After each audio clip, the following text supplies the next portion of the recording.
This podcast is part of the Global Sports Podcast Network, the only network bringing you exclusive daily news and views on your Premier League team, the Premier League, women's football, and fantasy football. A unique listening experience that puts fans first, bringing you the very latest breaking news from your team. Subscribe wherever you get your podcasts and make us your first listen every day. The Global Sports Podcast Network. Every club, every day. Every club, every day. The Global Sports Podcast Network. Hello and welcome back to the Daily English Premier League podcast and the Daily Newcastle podcast. I'm back on there as well after my earlier crossover from the Liverpool podcast, if you recognise my voice. My name is Louie Easton and I have got so much to unpack in today's episode. Last night there was a terrific battle between West Ham and Newcastle United, and of course tonight in the Champions League, Liverpool host PSG. Plenty to talk about there as well. But we'll start off with that West Ham Newcastle game, shall we? That was absolute carnage. Unbelievable. You look at the stats behind that game. 51-49 in possession and 9 shots each. But it was Newcastle who came out on top. Mind you, a very nervy end to the game. Going into this game, West Ham scored 5 goals in their last 5 games, winning their last 2, including that shock win at the Emirates. Newcastle went to the London Stadium after losing their last 2 games in all competition, their last game being a home loss in extra time to Brighton. However, Isak started his first match of March, definitely one for Liverpool to worry about for Sunday. I'll allude to that more in this podcast, I imagine, as a Liverpool fan. And the Toon Army also scored 8 in their last 5 without keeping a single clean sheet. It was 1-0 in the end, Bruno Guimaraes' goal being the only difference between the two. And he also picked up the Man of the Match award, Player of the Match award, whatever you want to call it. But just to give you a stat that underlines his importance to this Newcastle team this season, he has been fouled 92 times this season. The second most is also Newcastle player Anthony Gordon and Matheus Cunha. They have 58. So that means there is a 34 foul gap between Bruno Guimaraes and second place in the Premier League out of every single player this season. That just underlines his importance, his willingness to get stuck in, and what a terrific performance as well, getting the only goal. And I'm not going to talk too much about this match because I have Iain Mackay, who gives his reaction to all of the action between West Ham and Newcastle. I'm going to hand over to him right now. Hello, this is Iain Mackay from the Daily Newcastle, reporting in the immediate aftermath of a very uncomfortable 90-minute watch. Very tense game as Newcastle took on West Ham in London tonight in the Premier League. A strange game. Part massive distraction, but also the most important Premier League of the season, the most important game in the Premier League of the season so far for Newcastle. A distraction because, of course, we're all looking forward to the cup final, the Carabao Cup final with Liverpool next week, and we'd had 1 or 2 body blows in terms of first choice players who are now out of that game. We didn't want any more injuries. We didn't really want to play a Premier League game, but we needed to, and we needed to win it, given our indifferent form of the last 4 or 5 games. So onto the game. It was tense, waiting for Newcastle to give their traditional gift away in the first 10 minutes, which we managed to avoid.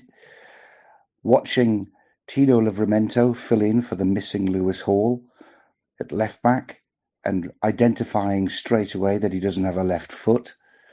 But to be fair to him and Dan Burn, they kept Bowen and Wan-Bissaka pretty quiet all night. Just wondering if they can combine as effectively against Salah and Trent Alexander-Arnold next week in the cup final. Newcastle scored a goal after about an hour. Harvey Barnes, who actually made the West Ham goalkeeper work on 2 or 3 occasions, provided the assist for Bruno Guimaraes to stud a ball in. Not convinced at all that Harvey Barnes is a replacement for Anthony Gordon. He's had so little first team football in the last 6 months that he just doesn't look as sharp as he should do, and certainly not as dynamic as Gordon, who will be missing because of his crazy behaviour in the cup quarter final against Brighton, whatever that was. It was a 5th round match. You know what I'm talking about.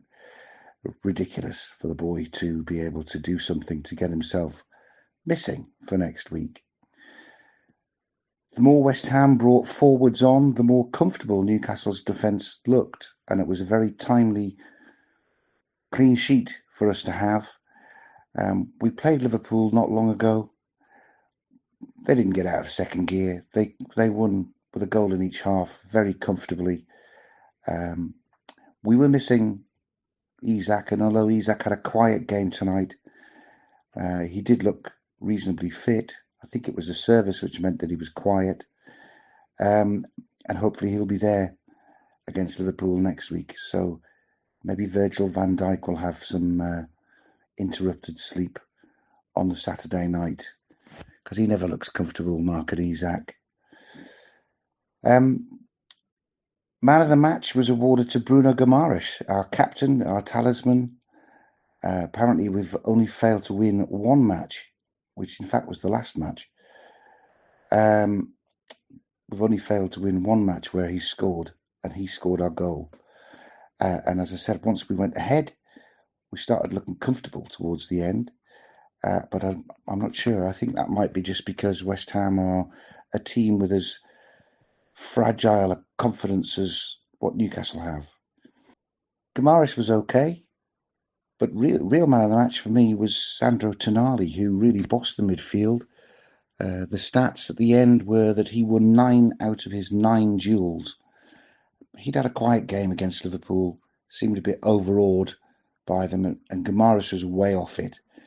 One thing's for sure, we will have Joe Linton back in the midfield for the cup final next week. And with Joe Linton, Tonali and Guimaraes, we have a midfield to rival anybody's in the Premier League. So hopefully that will make us more competitive. Good news for us to win. It takes us back up into 6th and only 2 points off 4th, rather than languishing in the 9th place that we found ourselves after the rest of the weekend's games were completed. So we're still battling away for a top 5 place in the Champions League next year. There are 10 games left. We think 6 more wins puts us on 65 points, and that'll give us a fighting chance of finishing in the top 5. Of course, we can set aside the Premier League for a little while now, because following our cup final next week, it's the international break. So we'll be looking forward to welcoming Anthony Gordon back mid-April.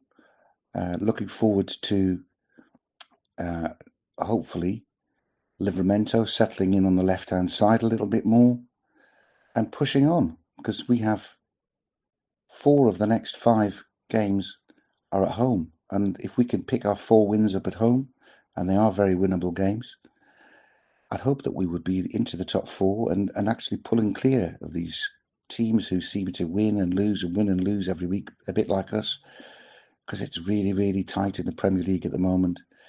And if we're honest, that's the big prize, a top 5 place in the Champions League, although we'd all been dreaming for 70 years about winning a cup. Anyway, I'm going to bed happy tonight. See you soon. That was Iain Mackay speaking from the Daily Newcastle. I'm sure if you're listening to this on the Daily Newcastle podcast, you'll recognise that voice by now, and you won't need me to remind you of who that is. So Newcastle, as Ian mentioned, in 6th place on the same amount of points as Manchester City, only behind by 6 on goal difference. Still hoping for that Champions League football at the end of the season, with a final on Sunday. there were plenty of questions asked that I've seen about Nick Pope being in goal, and many Newcastle fans, I forgot to ask Ian if he agrees, would prefer to see Dubravka start in the League Cup final on Sunday. They're worried that he would get pressed by Arne Slot's Liverpool. It's a very scary press, to be fair, and that could cost a goal. But, kept a clean sheet, got a knock towards the end of that game as well. So you can't give him too much criticism for last night's performance.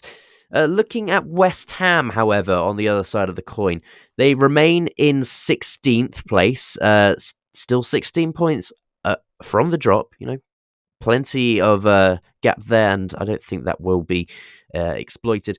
I would like to give a special mention to the West Ham goalkeeper, Alphonse Areola. If he wasn't in goal last night, I think it could have been a lot more. He made some very important saves.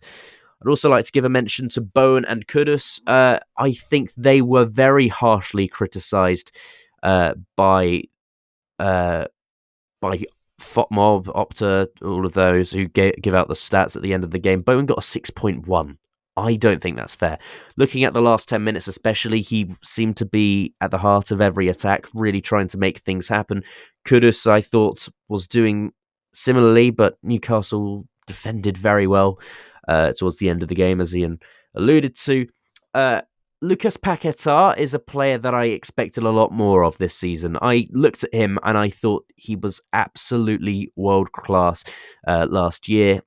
Has all of the technical ability, dribbling, you name it.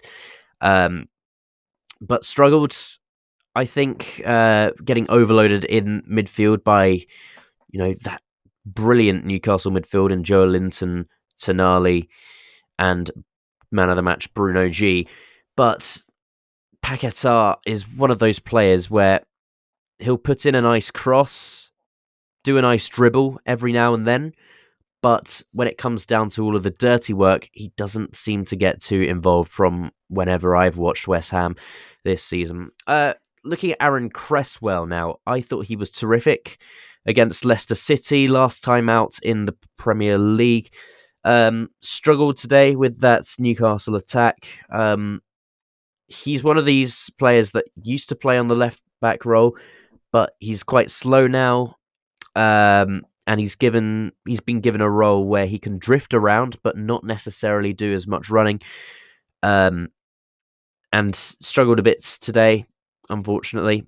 I think the player who struggled the most recently, who scored against Leicester City, Thomas Souček, he missed that sitter early on.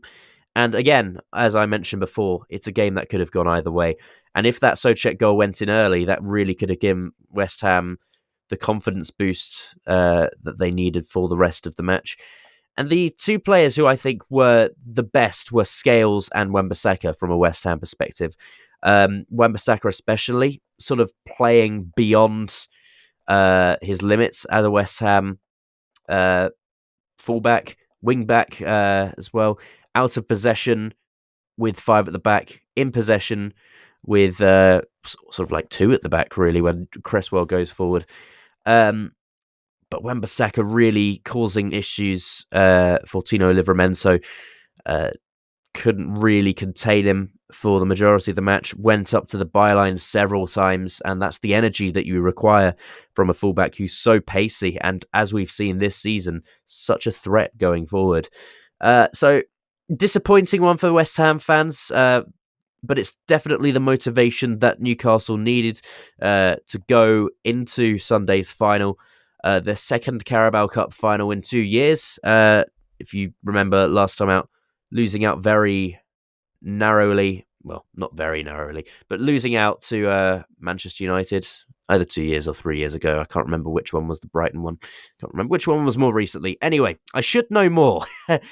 And we will move on from that match last night, West Ham versus Newcastle, and we will focus more on the Champions League up next, something that Newcastle very well may be competing in next season, but Liverpool versus PSG after this short break. Your body is unique.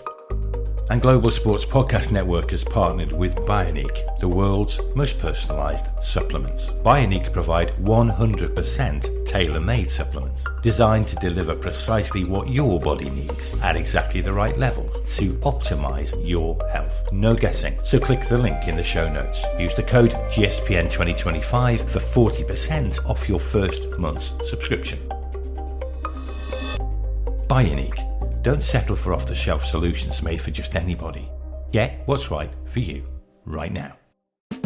Here at the Global Sports Podcast Network, we spent a lot of time selecting our delivery platform. Zencastr came out as the clear winner, with 4K video recording from your phone, AI editing that automatically removes all those ums and ahs. It's super easy to start a podcast that sounds great and is delivered efficiently. If you're ready to tell your story, check out the link in the description to learn more about Zencastr. So, looking at tonight's match, Liverpool versus PSG at Anfield, a stadium that has played such a strong part in European football for decades and decades now.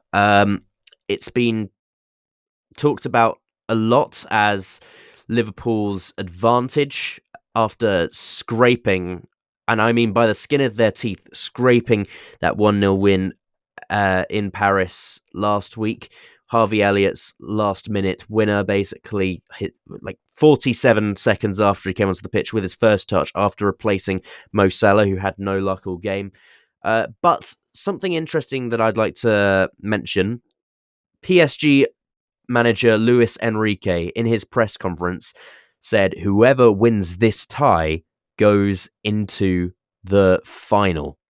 So he's ruling out Real Madrid straight away. I don't think that's true at all. Real Madrid won the Champions League last season. Barely changed their squad since, other than now having Kylian Mbappe, who's finally found his shooting boots after an average start to his club in terms of his contributions up front, but now scoring for fun, it seems like. They will have plenty of players available. Obviously, they've struggled with the right-back role all season with Lucas Vazquez, but, you know, talking about Real Madrid is for another time.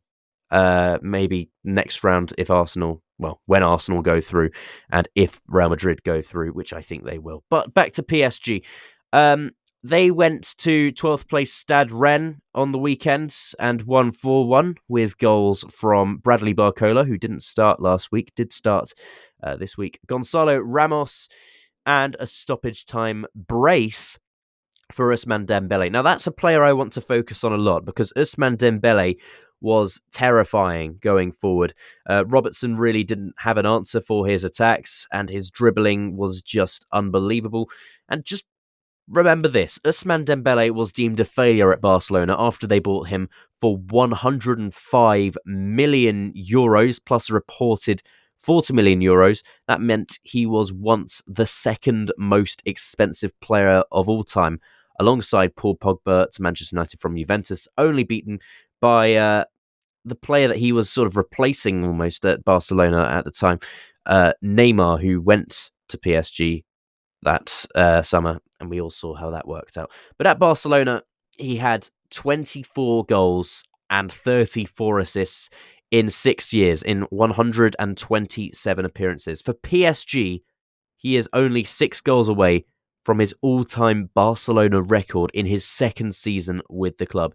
Bearing in mind, 2 years at PSG, 6 years at Barcelona. He's got 20 goals and 5 assists in 23 Ligue 1 matches this season. He started only 16. Now, as a player, what can I say? He uses both feet, taking corners with both feet, and his dribbling has been phenomenal. He's got all the tricks, he's got the bursts of pace, and he's a very humble player as well off the pitch. You know, quite shy when it comes to the camera, is willing to give other players the credit more than himself.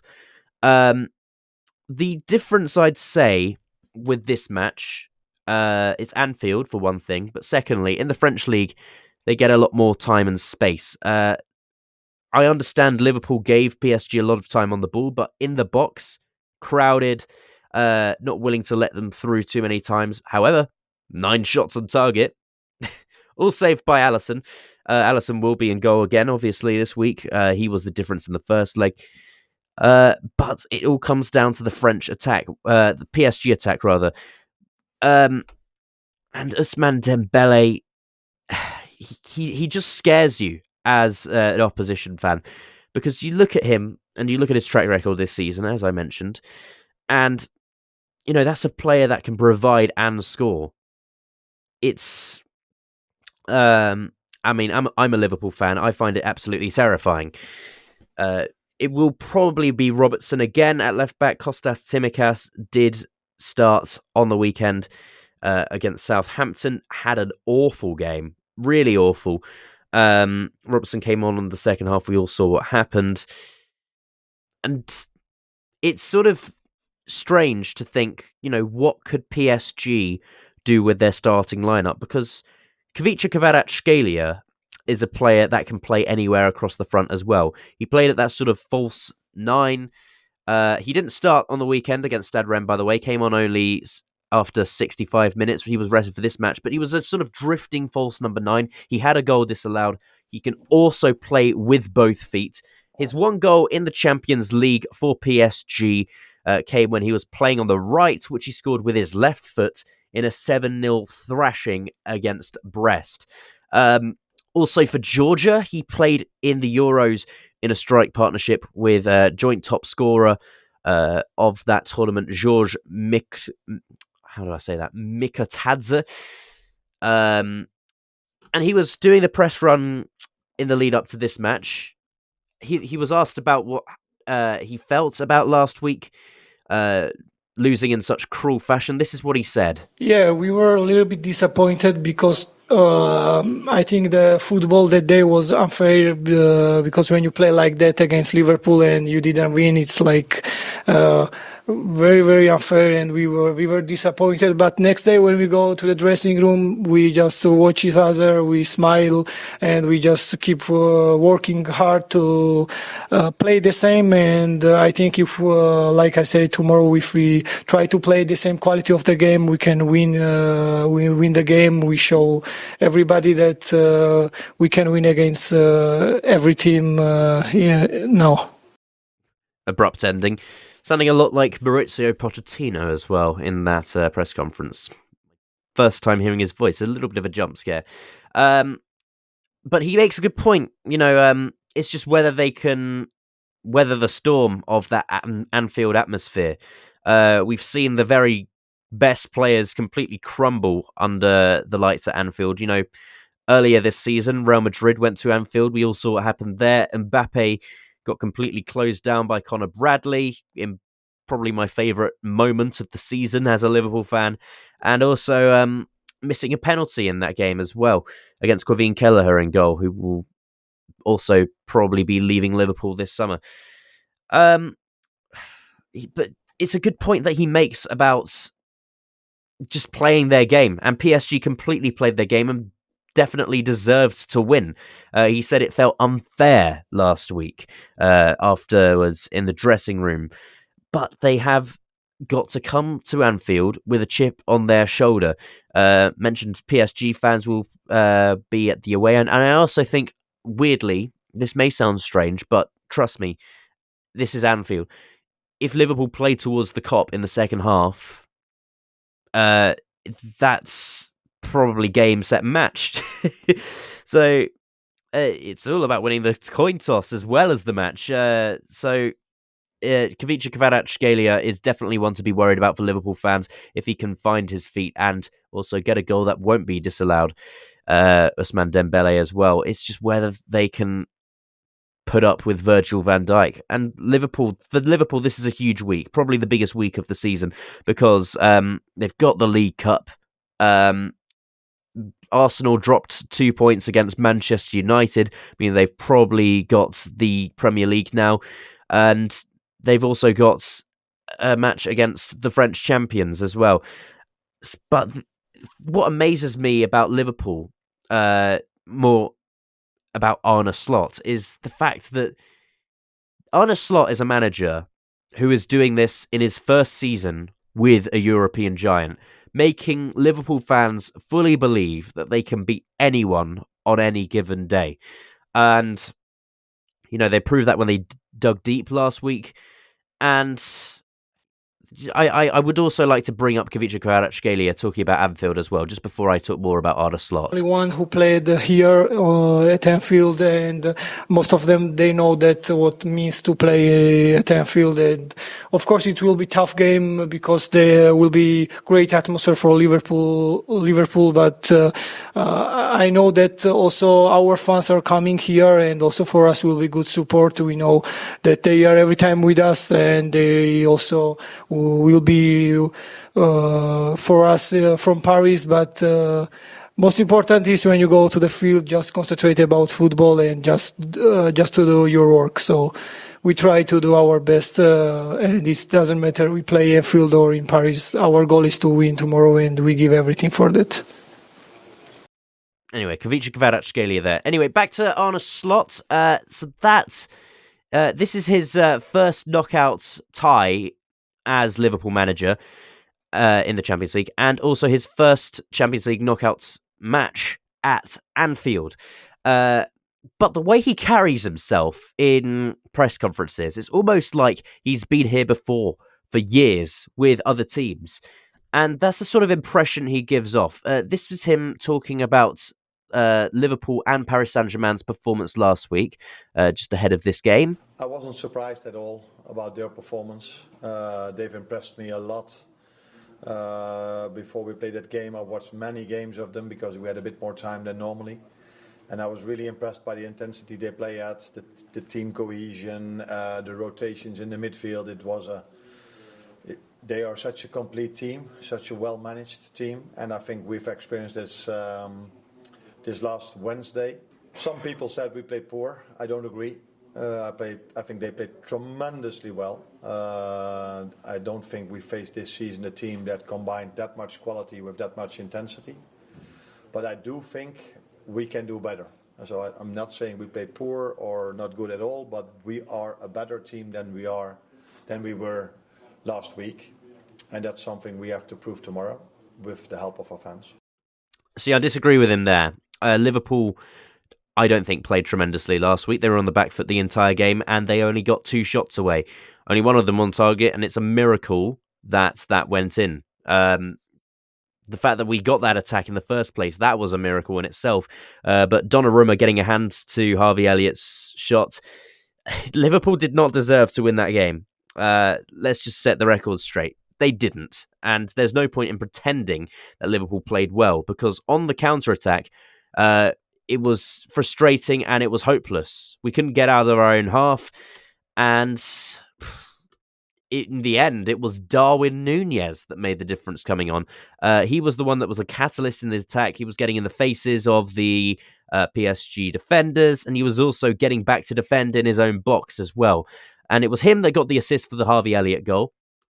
And he also got another goal. Well, I say another goal. He also got a goal on the weekend against Southampton. So what I'm interested to see from Arne Slot and the way Liverpool line up is who plays up front. Will it be Darwin Núñez coming in on good form?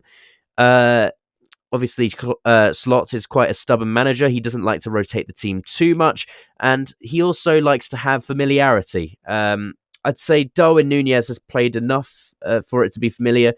The other option, obviously, would be Diogo Jota playing up front. He's someone who really struggled against PSG, struggled against Southampton as well, and just hasn't been terrific recently. We know what he's capable of. We know that he can score for fun if he wants to, if he gets the opportunities. He's clinical, and he probably has the best shots, barring Mo Salah, in the entire Liverpool team. So maybe it should be him to start. He also can be quite competitive. He likes to get in defenders' faces in his own right. He knows all the tricks. Just needs to dive a bit less. That's the only thing I'd say.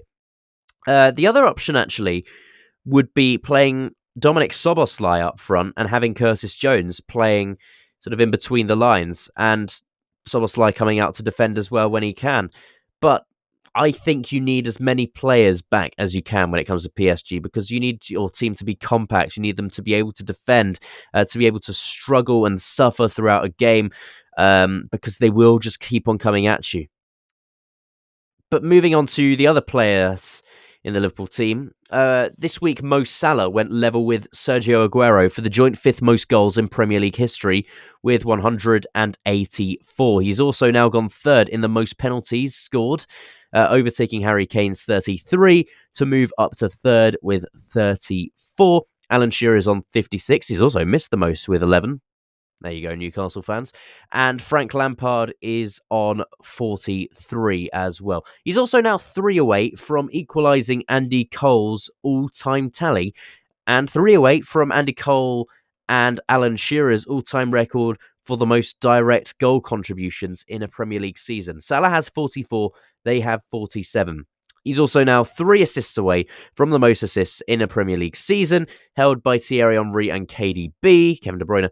Salah has 17, they have 20.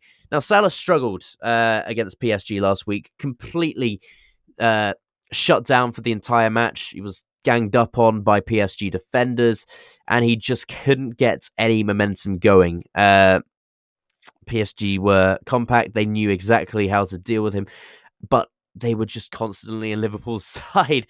And in the rare occasions where Liverpool did get forward, Salah would often find himself struggling against Nuno Mendes. So he needs a performance. His 2 goals on the weekend both came from penalties. I think for the rest of the match, he was kept relatively quiet. And also, in the build-up to this match, he got into a bit of an altercation with Trent Alexander-Arnold in training. Now, what you could say for me bringing this up is it immature just to bring up things in training that have probably been resolved? But also, on the flip side, is it mature to be getting into scraps with your own teammates in training? I understand competitiveness, but Slot has made it very clear that he doesn't want any emotions taking over when it matters most. He made a huge deal of it with Darwin Núñez when he went off the pitch with his shirt in his mouth against Aston Villa and was sulking in the changing room after the game.